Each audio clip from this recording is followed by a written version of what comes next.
اور جتنی زیادہ قیاس آرائیاں بھی کچھ دن پہلے تک، کل تک، آج تک جو جاری تھی کہ عمران خان کی حکومت اب گئی کہ تب گئی، کوئی ڈیل کی بات کرتا تو کوئی بات کرتا تھا، تو اس میں ظاہر ہے کہ اس طرح کی جو میسیجنگ ہے وہ کرنا بڑا ضروری ہو جاتا ہے، کیونکہ ظاہر ہے کہ جو میں ہمیشہ کہتا ہوں کہ جی ایک تو اسٹیبلشمنٹ کی بات ہوتی ہے، لیکن اس ملک میں ایک سیاسی اسٹیبلشمنٹ ہے اور ایک میڈیا کی اسٹیبلشمنٹ ہے، اور اس سیاسی اور میڈیا کی اسٹیبلشمنٹ کا بعض چیزوں میں بڑا ایک کہتے ہیں نا رشتے ناطے ہوتے ہیں، ایک دوسرے پہ اعتماد ہوتا ہے، تو وہ جو یہ اسٹیبلشمنٹ ہے وہ بھی سب جو ہے حکومت وقت کو کافی سخت وقت دے رہی ہے۔ اس کے بارے میں بات کی ہے آج مظہر صاحب، جو خان صاحب نے بار بار بات آج بھی کی ہے کہ میڈیا بیلنس کرے، میڈیا جو ہے مہنگائی کے بارے میں لوگوں کو بتائے۔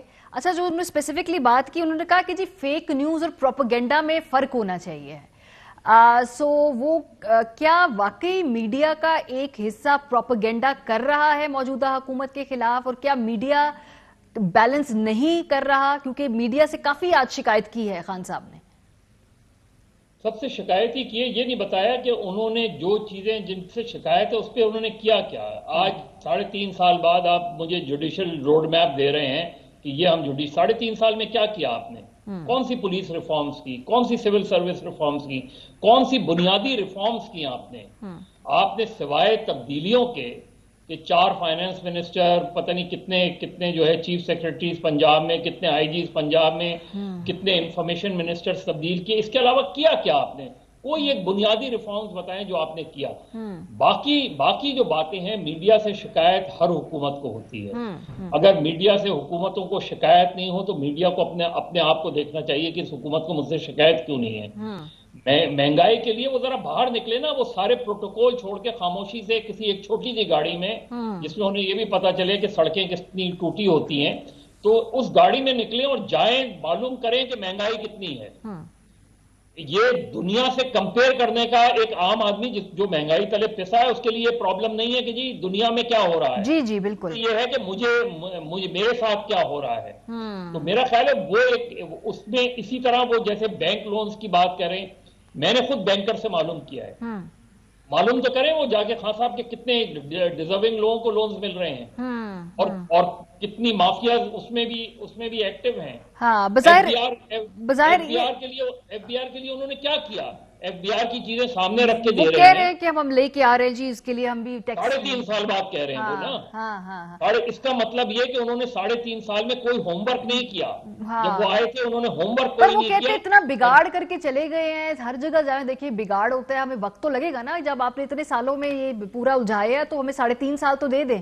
تو پھر آپ نے 2018 میں مجھے کیوں نہیں کہا؟ 2018 میں بھی سب کے سامنے آپ اسی چیز کو تو ایکسپوز کر رہے تھے۔ آپ کہہ رہے تھے کہ 22 سال سے میں ان خاندانوں کے خلاف لڑ رہا ہوں، تو آپ نے آلٹرنیٹ ہوم ورک کیا کیا اس کے لیے؟ ٹھیک ہے، کون سی ایک ریفارمز کا ہوم ورک کیا ہے جو آپ نے کیا 3.5 سال میں؟ صحیح۔ مظہر صاحب کا تو یہ خیال ہے، لیکن عامر صاحب میڈیا کی جو شکایت ہے یہ پہلی دفعہ نہیں ہوئی، بلکہ ایک ٹیلی فون کال آئی اور اس میں وہ جو خاتون تھی وہ یہ کہہ رہی تھی آپ اتنے اچھے کام کرتے ہیں، نہ آپ کی میڈیا ٹیم بتاتی ہے، نہ میڈیا وہ چیز دکھاتا ہے، آپ کی پی ٹی آئی کی میڈیا ٹیم خود کیا کر رہی ہے، بتاتے ہی نہیں ہے کہ جی کتنے آپ زبردست کام کر رہے ہیں کچھ سیکٹرز کے اندر۔ تو کیا واقعی میڈیا جان بوجھ کے خان صاحب کے خلاف جو ہے وہ پروپیگنڈا بھی کرتا ہے، یا یہ ان کی اپنے جو میڈیا میں جو لوگ ہیں یہ کہیں نہ کہیں وہ نہیں بتا پاتے صحیح طریقے سے، یا پھر ٹھیک ہے جو ہے وہی دکھائیں گے نا، وہی بات کریں گے میڈیا پہ؟ ماجی یہ ایک کہنے کو تو یہ بات ہے کہ جی ہم وہی دکھاتے ہیں کہ جو حقیقت ہوتی ہے، لیکن ایسا نہیں ہوتا۔ میں سمجھتا ہوں کہ ہمارا جو میڈیا ہے، خصوصی طور پہ جو ٹیلی ویژن میڈیا ہے، اس میں بہت زیادہ سنسنی خیزی ہے، اور ہمیں خود تنقیدی کرنے میں پس و پیش سے کام نہیں لینا چاہیے۔ صحافی کا کام صرف یہ نہیں ہوتا کہ وہ بتائے جی مہنگائی ہوگی اور لوگوں کے جذبات کو اشتعال دلائے، صرف یہ کام نہیں ہوتا، بلکہ یہ بھی ہمارا کام ہوتا ہے کہ ہم اس کو تشریح کریں کہ بھائی یہ مہنگائی ہوئی ہے، کیوں ہوئی ہے، کیونکہ بہت سارے جو کہتے ہیں نا چیزیں فیکٹرز ہوتے ہیں وہ beyond the control of any government ہوتے ہیں۔ اگر ایک گلوبل ٹرینڈ چل رہا ہے، اب آپ بات کریں کہ مطلب ہے وہ کہتے ہیں نا کہ جی تنقید کرنے کے لیے تو آپ کو صرف 2 انچ کی زبان ہلانی پڑتی ہے، کسی کی 4 انچ کی ہوتی ہوگی، لیکن اگر سمجھانا ہو کہ جی اس میں ایک وبا کے ایک چیلنج آیا تھا، اسی دور میں ہم دیکھتے ہیں کہ جی جو گلوبل کموڈیٹی پرائسز ہیں وہ کس طرح سے بڑی، اب یہ ظاہر حکومت والے بھی کہتے ہیں، صحافیوں کو بھی کہنا چاہیے کہ اس میں حقیقت ہے کہ جو کنٹینر جو آپ کو $500-600 میں ایکسپورٹ کا ملا کرتا تھا وہ $5000 میں نہیں ملتا۔ پیٹرولیم پرائسز میں اضافہ ہو گیا ہے، پام آئل کی پرائسز میں اضافہ ہو گیا ہے، شوگر کی پرائسز میں، گلوبل ہے یہ۔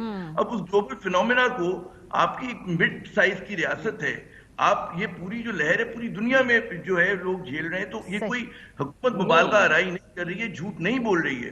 تو میرے خیال سے ایک دوسری بات یہ ہوتی ہے کہ ہمارا، اگر آپ پھر کسی سے جڑا ہوا ہے سوشل میڈیا، سوشل میڈیا پہ تو ماشاءاللہ آپ دیکھتی ہیں کہ وہاں پہ جس طرح کی ایک ہر وقت کہتے ہیں نا، جتنے آپ ایکسٹریم پوزیشن ہیجانی کیفیت رہتی ہے ہر وقت. مجھے تو لگتا ہے صبح سے اٹھ کے ماریہ دیکھیں، جی بازر صاحب. ماریہ دیکھیں، مسئلہ یہ ہے کہ مجھے بتائیں کیا دواؤں پہ گلوبل کوئی کرائسس آیا کہ جو دواؤں کی قیمتوں میں 400% اضافہ ہو گیا؟ سو بس میرا خیال ہے کہ وہ جو دیکھیں میڈیا، عمران خان جب اپوزیشن میں تھے تو وہ اسی طریقے سے چاہتے تھے کہ میڈیا اسی طریقے سے تنقید کرے اس حکومت پہ اور اس کو اپریشیٹ کرتے ہیں. میں وہی تو کہہ رہا ہوں کہ میانہ روی کی ضرورت ہے. کرتے ہیں ان کے اسی وقت وہ تعریف کیا کرتے تھے. یہ پرابلم ہے ہمارے لیڈرز کا. ہم میں بات کرنے کی جی اس وقت کرتے تھے، اب ہم ایسی کی تیسی کر دیں گے. بھائی ہمیں سمجھانا پڑے گا کہ اگر را مٹیریل کی پرائسز بڑھ رہی ہیں، میرا خیال ہے اس میں جو بات ہے، اگر میری ناقصی رائے وہ یہ ہے کہ ہمیں بڑے اس میں تفریق کرنی ہوگی. جو چیز یہاں پہ حکومت کی نااہلی کی وجہ سے، مس مینجمنٹ کی وجہ سے مہنگی ہو رہی ہے، اس کو پہ علیحدہ رکھنا ہوگا. اس کے بارے میں بھی بتانا ہے obviously کہ بھئی یہ نااہلیاں ہیں، یہ کوتاہیاں ہیں، لیکن ساتھ ساتھ جو چیز جس کے اوپر حکومت کا کنٹرول نہیں ہے اس کے حوالے سے بھی خاص طور پہ اس کو ایک علیحدہ طریقے سے رکھنا ہوگا. پرابلم یہ کہ وہ سب گڈمڈ ہو جاتا ہے. ایک سائیڈ ایک نیریٹو کو ہائی جیک کر لیتی ہے، دوسری سائیڈ دوسرے نیریٹو کو ہائی جیک کر لیتی ہے. سو آئی تھنک یہ تھوڑا سا اس کو فائن ٹیون کرنا ہوگا. ایک اور جو بات اس میں کہ ماجد صاحب، اگر میں آپ کا اوپینین لوں، آج شہباز شریف کے بارے میں بڑی ایک دلچسپ بات کر گئے پی ایم صاحب. انہوں نے کہا وہ تقریر کرتے تو کئی گھنٹے تقریر کرتے، بلکہ تقریر نہیں ہوتی، وہ جاب انٹرویو ہوتا ہے. جاب اپلیکیشن کا لفظ استعمال کیا انہوں نے شہباز صاحب کے بارے میں. تو کیا وہ اپنا متبادل کے طور پہ ان کو ایز اے چیلنجرز کا مطلب ہے کہ تسلیم کر لیا ہے خان صاحب نے؟ میرا خیال یہ دوسری مرتبہ انہوں نے یہ بات کی ہے، لیکن سوال یہ ہے کہ وہ اس پہ جتنی بھی تنقید کریں، جو بھی کریں، آپ ان کو جو بھی سمجھیں، آپ یہ لیڈر آف دی ہاؤس یہ کیسے کہہ سکتا ہے کہ میں نے لیڈر آف دی اپوزیشن نہیں مانتا؟ جی بالکل. آپ یہ کیسے کہہ سکتے ہیں؟ مطلب ان کو اسپیکر، پھر اس کا مطلب یہ کہ آپ اسپیکر پہ کوسچن کر رہے ہیں، اور یہ کل اسمبلی میں سوال اٹھ سکتا ہے کہ بھائی آپ لیڈر آف دی اپوزیشن ہیں، وہ آپ کیسے کہہ رہے ہیں؟ اور کسی سے ملنا کسی ایشو کے اوپر آپ کرتے ہیں نا، آپ کہتے ہیں نا الیکٹورل ریفارمز پہ بات کریں، تو نہیں کریں گے آپ بات کرتے ہیں نا آپ. سو مزید صاحب یہ پولیٹیکل ریٹرک تو نہیں، کیونکہ اپوزیشن بھی کہتی ہے ہم اس کو وزیر اعظم ہی نہیں مانتے عمران خان صاحب کو، وہ بھی ایسی ہے. ہاں تو یہ پولیٹیکل ریٹرک ہے نا پھر تو. ہاں دیکھیں نا، وہ بھی یہی کہتے ہیں، لیکن ساتھ میں وہ یہ بھی کہتے ہیں کہ جی اگر نیشنل سیکیورٹی کا ایشو ہے تو پرائم منسٹر اس کے اجلاس میں کیوں نہیں آتے. صحیح. تو یہ چیز ایک پولیٹیکل اسٹیٹمنٹ تو ہے، لیکن میرا خیال ہے کہ آج جس طرح وہ اپنی گورنمنٹ کی پالیسیز کا دفاع کر رہے تھے، اور انہیں کرنا چاہیے، وہ اپوزیشن کے معاملے میں بہت ایک دم ان کا جو میرا خیال ہے ایگریشن ہے وہ بہت زیادہ پیک پہ پہنچ جاتا ہے، اور وہ ان کا ایک نیریٹو ہے وہ اس پہ کنسسٹنٹ ہے، وہ اپنی الگ بات ہے. لیکن بعض ایشوز ایسے ہوتے ہیں کہ جہاں آپ کو اپوزیشن سے یہ قطع نظر اس کے کہ آپ ان کو کیا سمجھتے ہیں، کچھ ایشوز پہ آپ کو بات کرنی چاہیے. آپ دیگر اپوزیشن سے بھی نہیں بات کرتے، آپ کس اپوزیشن سے بات کرتے ہیں مجھے بتائیں. اور وہ آج انہوں نے یہ بھی کہا عامر صاحب کہ میں پارلیمنٹ پہ جا کر اس لیے بات نہیں کرتا کہ وہ وہاں بہت NRO کا شور کرتے ہیں، اور وہ میں اس لیے نہیں جاتا پارلیمنٹ کے اندر. سو اگین پرائم منسٹر صاحب اگر وہاں پہ پارلیمنٹ کے اندر شور بھی ہو، لیکن پھر بھی جانا تو چاہیے ہے، وہاں بات تو کرنی چاہیے ہے. یہ میڈیا کے سامنے آرام سے کیمرے کے اوپر بیٹھ کر بات کرنے کی علیحدہ بات ہے، پارلیمنٹ میں جا کر جواب دینے کی ایک علیحدہ بات ہے. تو اس کا مطلب کہ اپوزیشن نہیں بولنے دے گی تو ہم جائیں گے ہی نہیں پارلیمنٹ کے اندر، کہ پہلے ہمارے لیے بالکل وہاں پہ ایک آئیڈیل ماحول بنایا جائے، پھر ہم جا کے بات کریں گے. دیکھیے پارلیمنٹ میں میں کہوں گا صرف عمران خان نہیں، بہت سارے پاکستانی بھی جو ہیں وہ سمجھتے ہیں کہ وہاں پہ کوئی سنجیدہ ڈیبیٹ نہیں ہوتی ہے، اور وہ جس قسم کا مچھلی بازار وہاں پہ ہر وقت گرم رہتا ہے، اور جس طرح عامیانہ سطح کی تقاریر ہوتی ہیں زیادہ تر،